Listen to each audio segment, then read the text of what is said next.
Okay, now we will go over the 7 functions of marketing.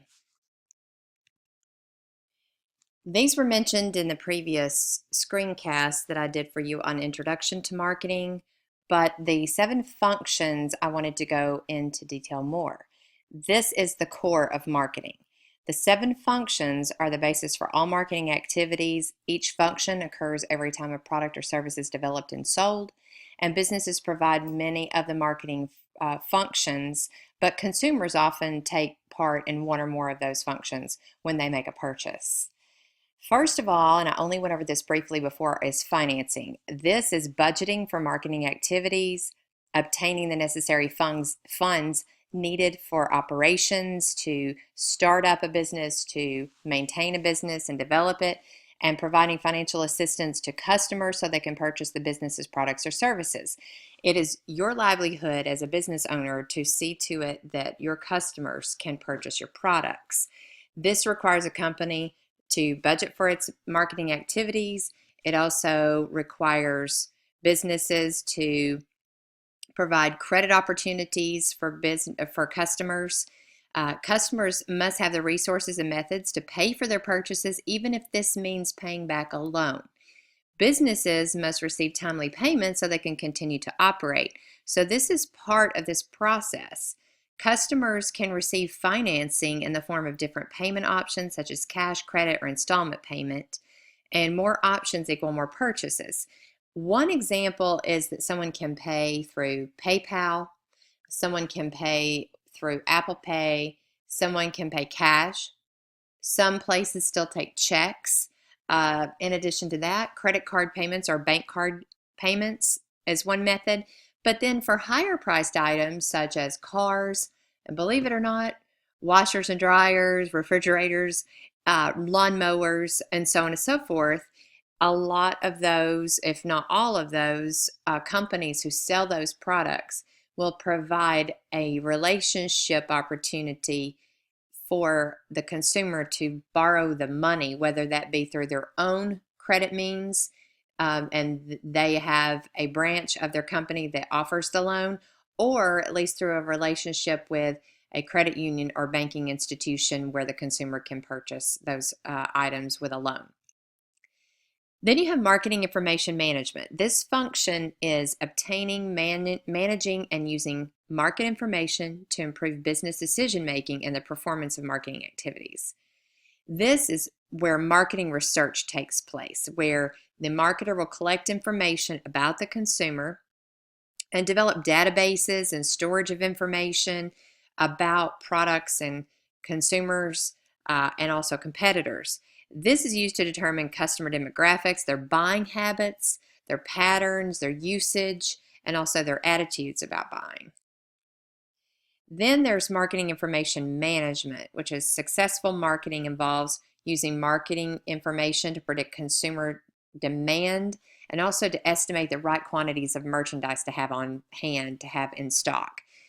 For example, and this would be a miracle until much later, hopefully, but at least maybe we'll get this opportunity again. If the Titans are in the Super Bowl, how many jerseys and caps will the Titans need to order and in what sizes to be able to predict demand and have enough stock on hand?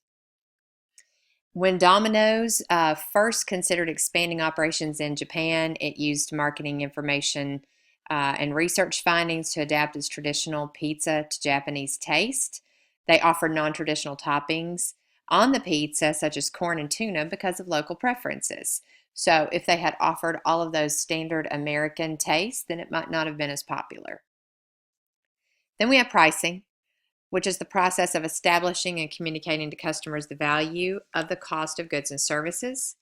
Customers must be able to identify very easily the price of the item.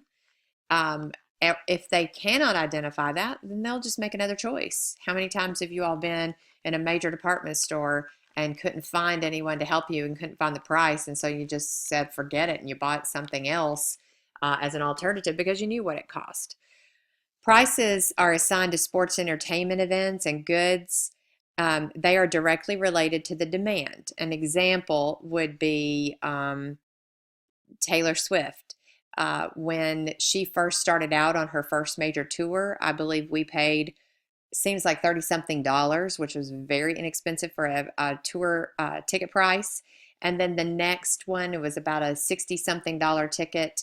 But then on the third tour, it went up to about $100 a ticket, and now it goes 150 or so. So you're talking about the demand affecting the price. She's the same person, but because of her increased popularity, people will pay more for her tickets. Consumers want to know what they're getting and that it's a fair value for the money that they're spending, and prices must be set low enough that customers are willing to pay it, but also high enough that the business can make a profit. One example is that Super Bowl ticket prices go through the ceiling since there are a limited number of tickets and they are in enormous demand. So for this year, it will be in San Francisco and Super Bowl 50 will take place.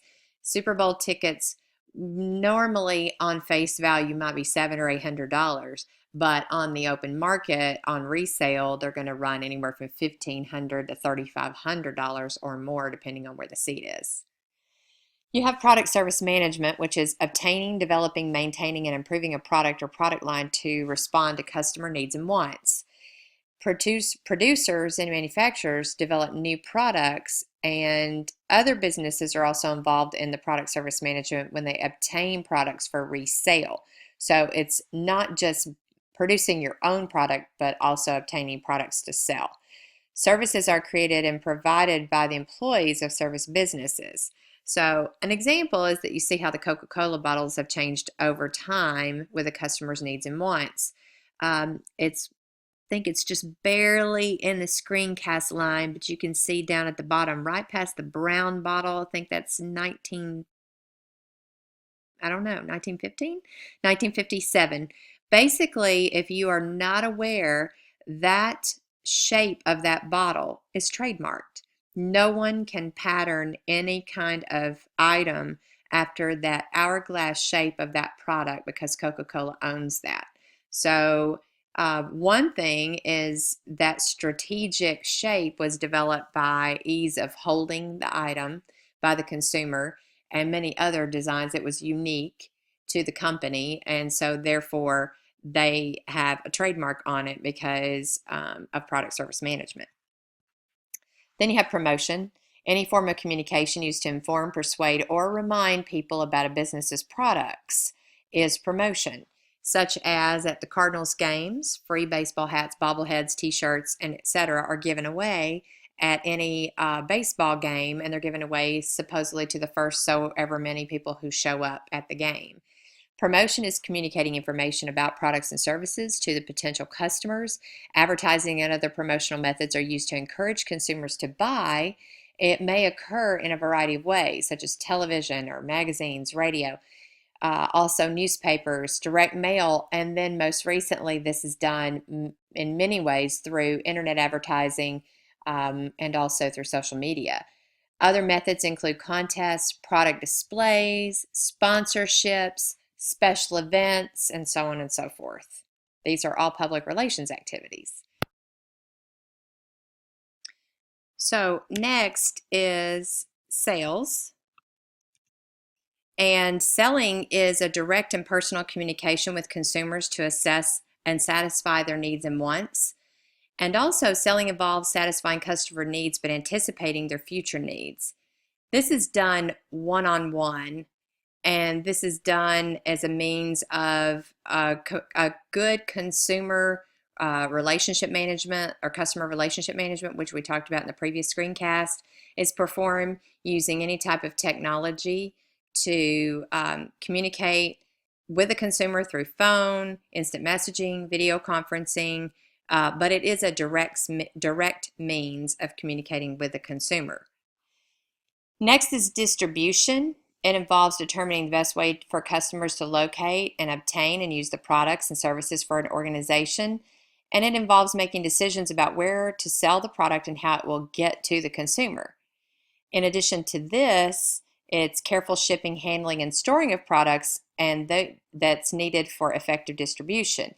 As I mentioned before, Amazon is the industry leader in this particular thing. They were amazing a few years ago when they started offering 2-day arrival, where fulfillment was completed and within a 48-hour time period. But recently in November, they launched Amazon Prime Now for all Prime members. And for Prime members, they can download the app and purchase anything from any of the local distribution centers and receive it in 1 to 2 hours. 2 hours, it's free with a Prime membership. And then 1 hour is, I think it's $4.99. You can receive that. So they are state-of-the-art industry leader. They are also known and have been testing drone delivery for some time now, and of course are battling